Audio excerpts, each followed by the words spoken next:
What's going on, everybody? Ryan Pineda here. So in today's video, I'm going to tell you exactly what I think is going to happen in the 2021 real estate market and whether you should consider investing or not. Stay tuned.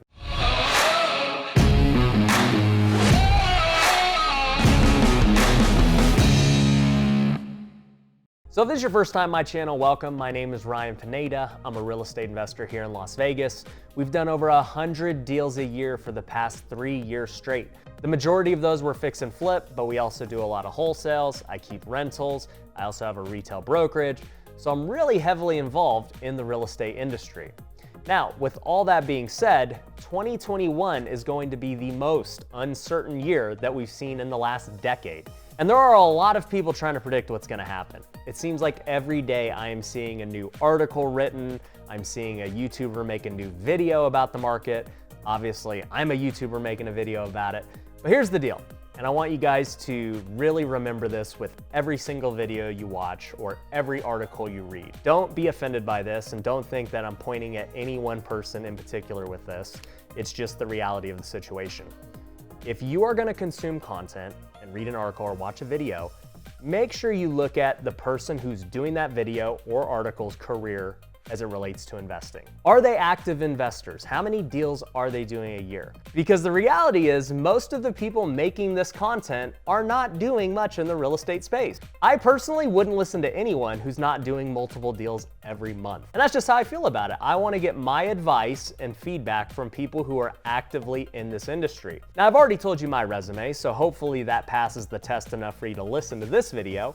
And everything I'm about to tell you in this video is my beliefs from things I have researched, from things I have experienced, and also from talking to many people across the nation who are doing just as good as me or far greater than me. I was actually at a mastermind called the Collective Genius a couple weeks ago, where I got to network with over 100+ people who are doing big things all across the nation. We also got to listen to an economist named John Burns, who is somebody that the big builders hire to tell them what to do. You've got D.R. Horton hiring him. You've got Lennar hiring him. And these guys are really leaning on him to give them guidance on whether or not they should buy more land, whether they should keep developing. So if you're gonna listen to somebody, he's a good guy to listen to. And so just know, with everything I'm about to tell you, this is not only my opinion, but the opinion of many other big level players. And so here are some things that we believe are going to happen in 2021. Number one, interest rates. They are going to remain low. And this is something that I have talked about for the last few months, that the government could not afford to raise interest rates right now. It would severely cripple the economy and it would probably destroy us. So do not expect them to raise rates anytime soon. In fact, they've come out and said, we don't plan to raise interest rates. It's too risky, the economy is too weak. So expect rates to stay low. And if you're thinking about refinancing a property, you could do it now, you could wait.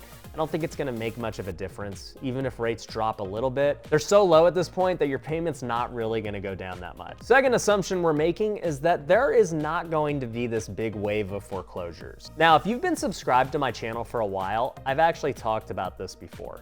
And before I even get into the next part, if you're not subscribed, make sure you go hit the subscribe button because we've got a ton of great content and we're gonna make it even better in 2021.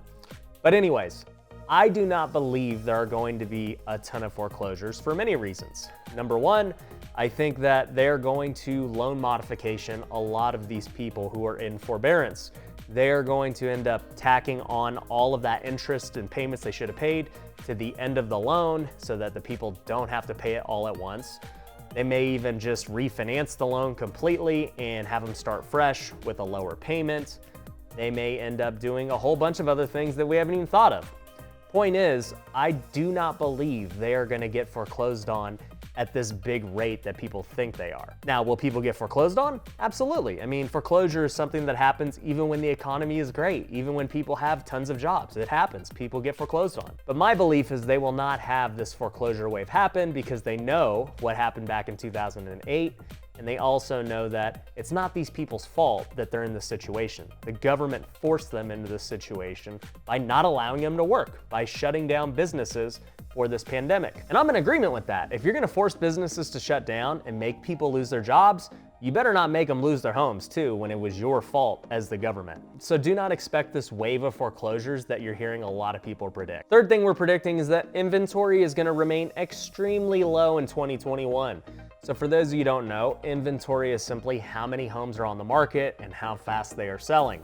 And if you haven't heard, pretty much everywhere nationwide, there's an inventory shortage, there's multiple bidding wars, people are just bidding the prices up. It's crazy to look at. You sit there and you say, well, there's such high unemployment and there's a pandemic. How the heck are prices going up?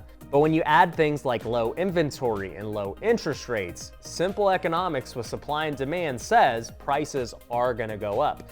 So we are predicting that the inventory will stay low. It's gonna stay low because people are not gonna be able to sell. Once they get out of forbearance, they're gonna have to do this loan modification. And with the loan modification, they're probably not going to be able to sell due to an agreement they signed.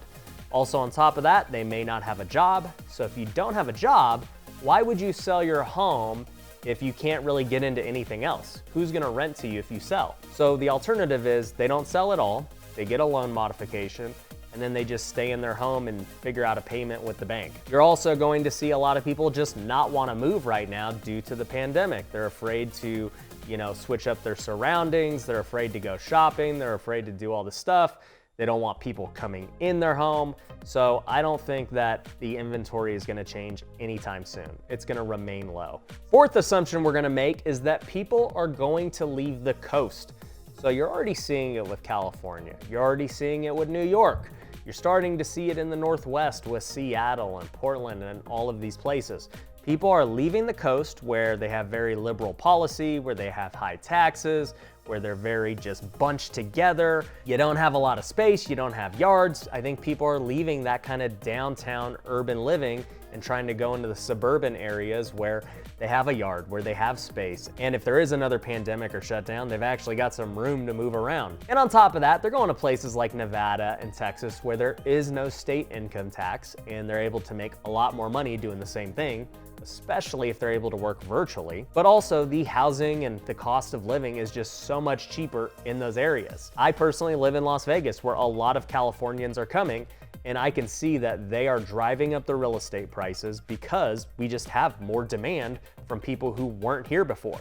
And to them, they see a Las Vegas house for $500,000 and they're like, dude, this is a mansion. I would be getting a shack in California for the same price. So I would expect this trend to continue for the long haul. So expect people to leave the coast and head to places like Vegas, like Boise, like Phoenix, like Texas. That is a trend that's not gonna be just in 2021, but something that is gonna be long-term. And that leads me to my fifth and final prediction. With inventory being low, with interest rates being low, with people not getting foreclosed on, with people leaving the coast and heading to these other states, you can kind of predict what I'm going to say as far as where prices are headed.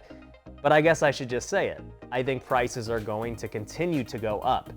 Not only just remain steady, but go up. And I think that's somewhat of a bold prediction considering that the economy is very weak, that it is definitely artificially propped up, but I think they're gonna continue to artificially keep it going. And it would be easy to say, well, I think prices should remain steady, they may even go down. That's probably what a lot of people are saying, but I'm telling you, I'm predicting that it's gonna actually go up. When you just look at all the fundamentals of what makes real estate go up or what makes it go down, there's literally everything saying it's gonna go up.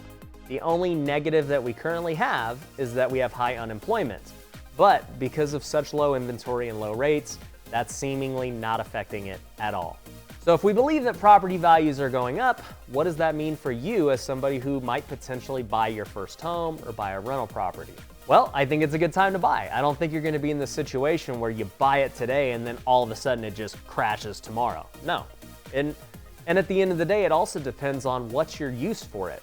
If you're gonna flip like me, you're gonna be in and out of it really quick, so it doesn't really matter. We could flip in any market. If you're gonna buy it as a rental, you're holding it long term, so what does it matter if the price goes like this? You're buying it for cash flow and appreciation anyway. And if you're buying a first-time home, well, what are you gonna do if you don't buy? Are you gonna continue to rent? The rental market is also extremely hot. People are paying crazy prices for rent. So if you don't buy, it may also lead you into another issue. And so I believe that it's a great time to buy for anyone who actually can afford it and who is thinking about it. Personally, for my business, we are planning on buying more deals than ever. We're gonna spend more money on marketing. We are going to really double down on our sales team. I am trying to have my biggest year ever as a real estate investor. I wanna flip more, I wanna wholesale more, I wanna buy more rentals than I've ever had. And all of that is because I believe in everything I just said, and we've set ourselves up to be able to do that from just all these years of putting in the work, saving our money, building these systems, building this team. And so we're in a great position for 2021. So that is my opinion on where the real estate market is headed this next year. And like I said, there's gonna be a ton of articles that may agree with me. There's gonna be a ton of articles or videos that may disagree with me. Always, always, always vet the author or the creator. They're actually doing some deals and they're making things happen. Cool, I'll respect their opinion. If they're not, probably take it for a grain of salt. Anyways, hope you guys got enjoyment out of this video. If you did, do me a big favor, go hit the like button. If you haven't already, make sure you're subscribed. Go follow me on all the other socials for daily content. Until next time, peace.